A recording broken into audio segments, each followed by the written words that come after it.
What do you think is the most interesting psychology phenomenon? Psychosomatic symptoms. How you can have all these physical complaints or symptoms, but physiologically there's nothing causing it. How things can literally be all in your head. Super interesting. If you're talking to someone intently and you hand them something, more often than not they'll take it. Doesn't matter if it's a book, a pen or an orange. No idea what the phenomenon is called or if it's even psychological, but it's made for some great pranks. In the same vein, you can look straight up towards the sky in a public location, and everyone else around you will look up, too. That you're more likely to like someone if you think that person likes you. Makes sense. If you never felt anything for someone and they suddenly tell you that they like you, you start to consider liking them back. Childhood amnesia. The fact that up until a certain point you don't remember things. My first memory isn't until I was 6. My wife's is when she was 2. Hers seem to be emotionally based, so they're sparse and fleeting. Mine are like I just suddenly had a switch flipped, and there I was. You skipped your backstory.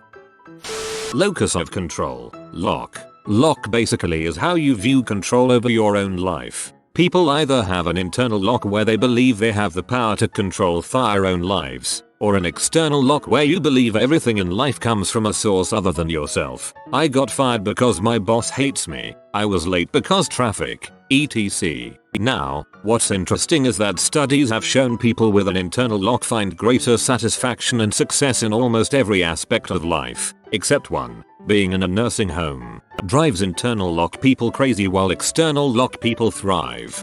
While the nursing home bit is very fascinating, my grandmother did surprisingly well in a nursing home and I think this probably explains why. I know for a fact I would hate living in one. I find the call of the void an interesting phenomenon. It's that feeling you get when you stand on a high place and subconsciously think I could totally jump off right now, but you don't really want to and you don't actually jump. I experienced this multiple times on my most recent trip to Europe. I tried explaining this to a family member the other day. Almost every single time I'm in a moving car in the backseat, I think about opening the door. I would never actually do it, but the urge is so strong that I have to put my hand on the handle and pull it, with the door locked, of course. Seems relative. Cotard delusion, aka walking corpse syndrome, where the sufferer genuinely believes that they are dead, don't exist, or have no internal organs. Absolutely crazy. I can't imagine what it feels like walking around feeling actually, genuinely dead. I experienced this for a period of time after my dad passed away when I was younger. It was terrifying and traumatic. I felt as if I was hollow inside, with no organs or vessels, just empty muscle, and was a ghost that everyone else could see. Thankfully those delusions don't plague my life anymore, but it was so dark and awful. If you get yourself to be really happy and excited to see other people, they will react the same to you. It doesn't always happen the first time, but it will definitely happen next time. Time and again this has always worked fine for me. The placebo effect. The idea that belief in something can actually have a positive impact on the body just seems so crazy to me. Also helped me realize inversely why stress and anxiety can take such a toll on you. Deja vu. To have such a strong feeling that an instance has happened before is crazy, like you experienced it in the past, or dreamed of it. The other vus are fascinating too. Presque vu is when something is on the tip of your tongue but you can't remember it. Jamais vu is when something familiar seems unfamiliar. It's the opposite of deja vu. How I can have a surprise in my dream, like something will happen and I'll be confused about it, then someone will explain it by giving new information, and then it makes sense. But all of this is created by my own brain while I'm dreaming. How can I reveal new information to myself to explain something? Denial. The many answers to evade the truth are very creative. Denial is rooted in perception of threat. If you manage to convey the same words in a way that doesn't make it as a threat, you'll shave off most of it. Playing. When two animals play with each other, they both communicate aggression. They show fangs, claws, they bite, they go for the neck. etc. Everything about it should communicate danger, but they never feel endangered, even when one animal accidentally hurts another. This happens even when animals are playing with animals they have barely known for some time. It blows my mind how the right context completely transforms all the communication between animals who play. My understanding is that dogs have little pauses throughout a play fight that confirms it's just playing, and that dogs get so riled up when humans play fight because they sometimes can't tell when it's for real. Dissociative disorders. A dissociative disorder is a mental disorder that involves experiencing a disconnection and lack of continuity between thoughts, memories, surroundings, actions and identity. People with dissociative disorders escape reality in ways that are involuntary and unhealthy and cause problems with functioning in everyday life.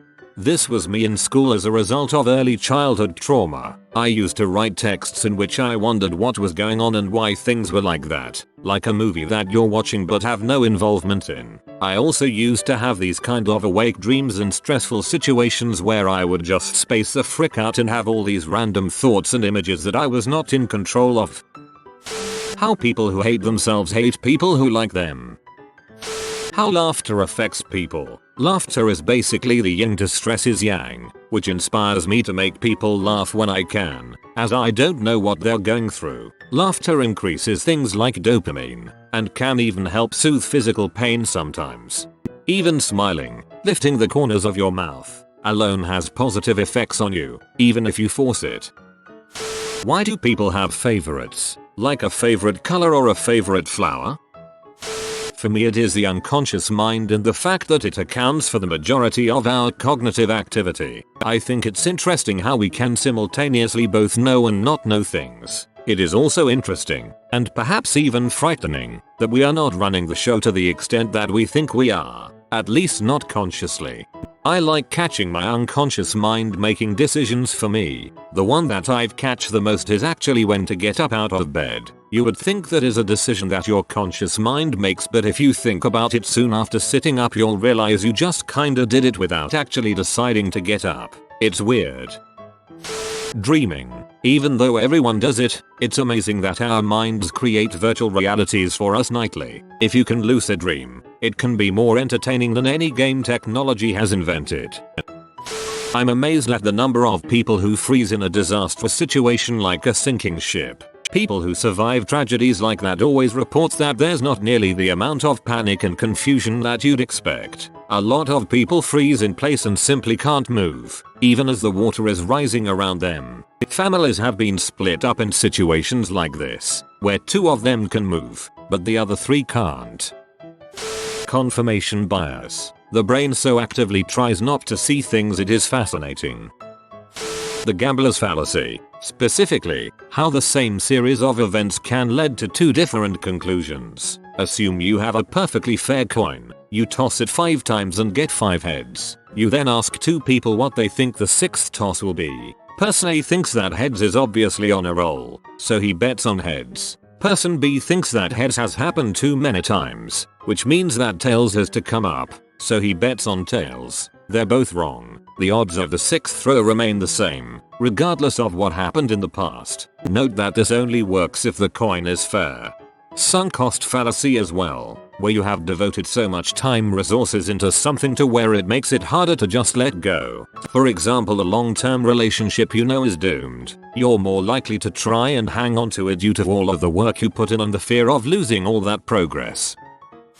The Troxler effect. A psychological phenomenon where if one is put into a dimly lit room, then look at their self in the mirror for an extended period of time, they will see things in the mirror, but only the mirror. It is caused by the human brain being able to only experience so little at a time. There are things you aren't paying attention to and therefore don't experience. For instance, your blinking pattern or how the air feels. Your brain deems it irrelevant, so it just cuts them off to process other stuff. When in the dimly lit room looking at the mirror, your brain deems stuff in the mirror irrelevant and just simply removes it from your sight. But it still has to put something there, but because it's irrelevant and doesn't know what to put there, it tries its best to fill in that void, and in doing so, makes something weird happen. I am pretty sure there was an instance where someone tried this, and their mouth stretched out across their cheeks. The brain didn't know what to put on the cheeks because it was deemed irrelevant, so it tried to fill the gap and failed. One of the most popular cases of this would be Bloody Mary. This could also happen without a mirror.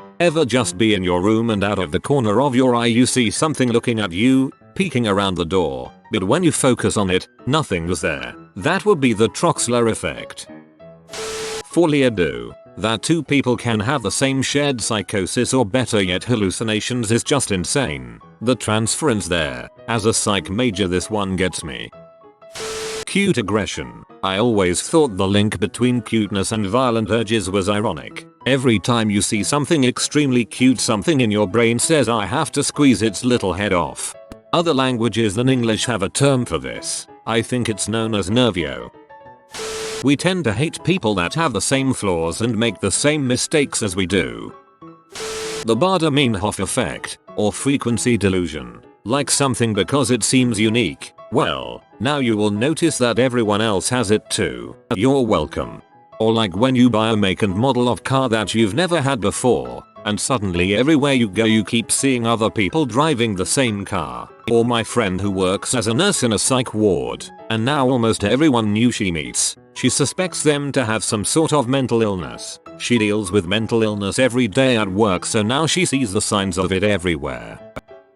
False memories. How you can implant false memories in someone over time, and they believe they are real and their reactions are based on their own reality. This is actually a real problem when trying to solve bad traffic accidents. When people are in shock, even the questions by the police can make them think that something happened. The bystander effect. Everyone thinks they would help if something happens, but the effect says that the more people there are, the less someone is going to help. I'm going to psych nerd out a bit, since I did research on this phenomenon, but facial information processing errors associated with depression are super interesting. Folks with major depressive disorder, MDD, are actually way more likely than their peers to misidentify and selectively focus on emotional responses from other people. They have a much higher risk of misperceiving neutral faces as negative, and for missing facial cues that indicate positive information. At the same time, folks with MDD are also much better at noticing negative facial emotion indicators. Similarly, people with anxiety disorders tend to be much more likely to see neutral faces as angry. I find it really interesting because it shows how a mood disorder like depression is way more complex than we sometimes give it credit for. Information processing problems can be triggered by, and in turn reinforce, someone's depression. If we focus just on mood as our metric for what constitutes recovery, we miss some really interesting and potentially useful ways to provide treatment. Piblock or Arctic hysteria, which exists mostly among Inuit living in the Arctic region. Sufferers often become agitated, shouting and tearing off their clothes before running naked in the freezing temperatures. This continues for hours until they collapse and sleep. They have recovered by the time they wake up and may not remember the event. Interestingly, this illness also affects sled dogs and non-Inuit people. I heard people do this because the body cycles blood from the organs out to the skin to try and keep all areas of the body warm. Blood rushing to the skin, however, ironically makes a hot flush so bad that people strip off. Of course, I'm sure the freezing temperatures also F up the brain a little, encouraging seemingly irrational behavior. Capgras syndrome. It's a psychiatric disorder where you believe the people around you are imposters despite recognizing that they look, act, sound the same. It can come from a disconnect of the emotional brain regions and visual regions. I believe there are cases where a patient will overcome the imposter sensation by speaking on the phone with someone, so having no visual information. I've also seen it in people who suffer from schizophrenia. I suggest to read into it if you like abnormal sick. When you stare at a word in your language for a longish length of time and you start to think that it's spelled incorrectly or it isn't a word.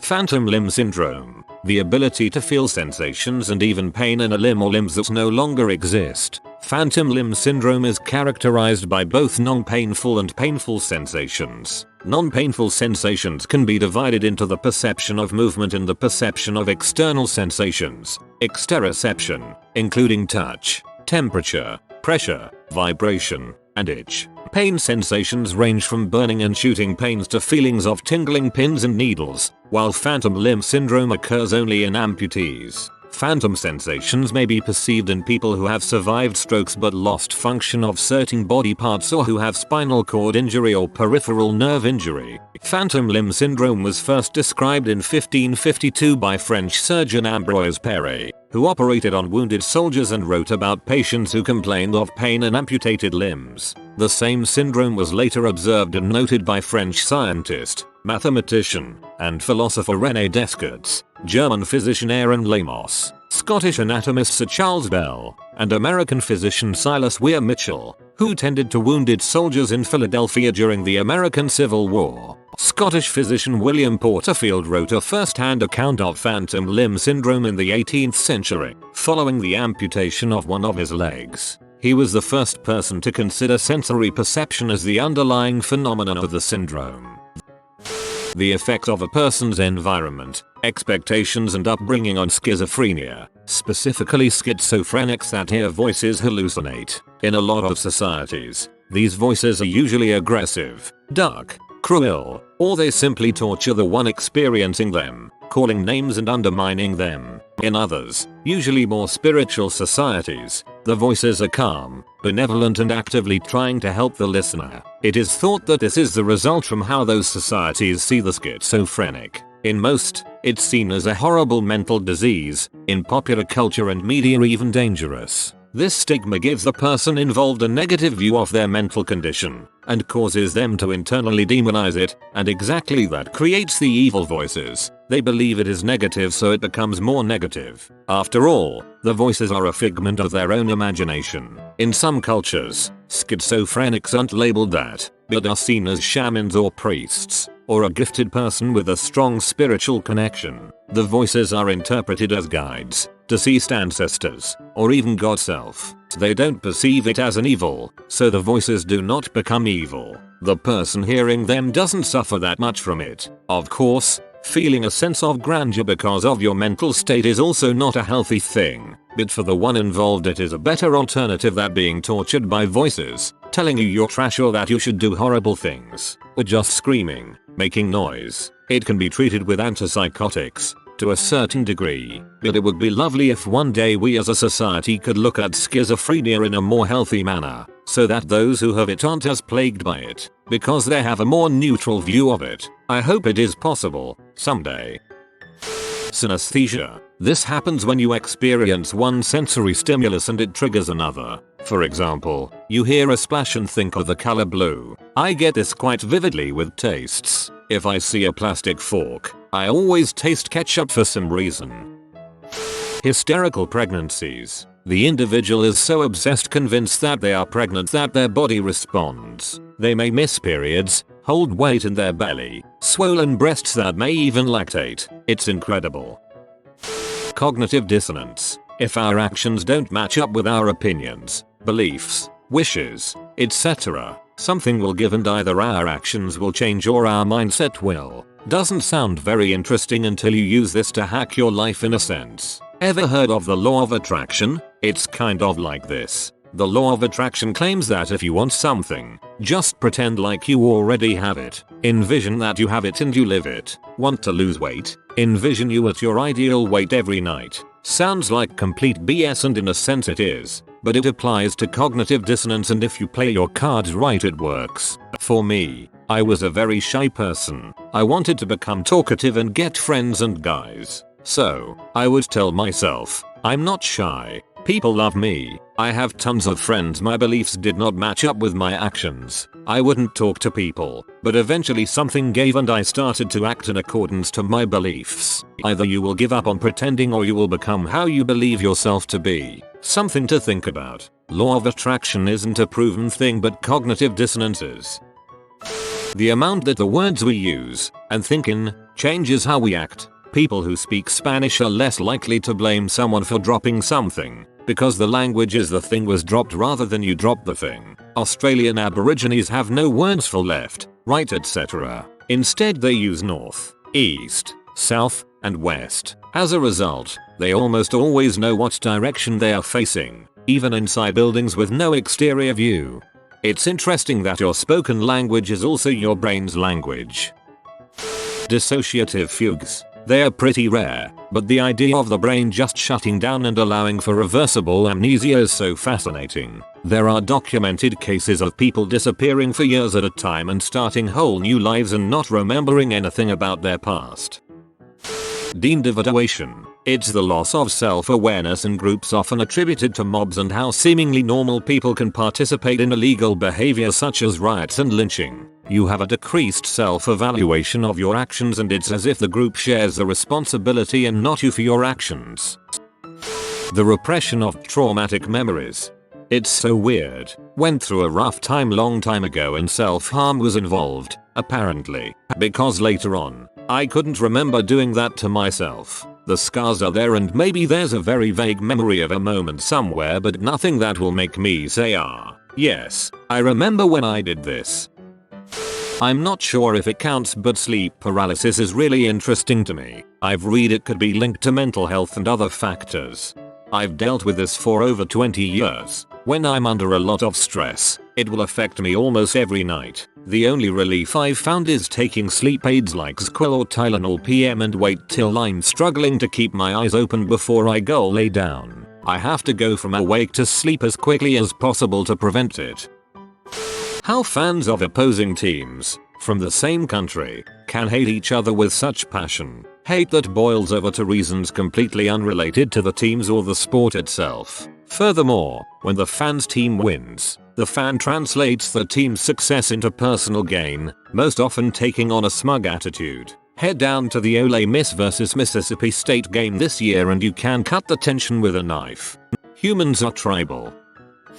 The in-group out-group bias and social identity. I just find it fascinating how something as simple as assigning people into teams groups can turn them against each other lead to bias. I feel like you see examples of it all the time, especially on the internet where everything is anonymous. Vax versus anti-vax. Leave versus Remain. Trump versus Hillary. Millennials versus boomers. Breastfed versus formula fed. Research even shows that in-groups and out-groups can be created by the most arbitrary characteristics as well, like taste in music, films, art, etc. There are two kinds of people. People putting labels on others and dividing them into groups, and other people. Planning fallacy. We always believe that things will take less time than they do, even when we've done this activity before. It's very strange to me.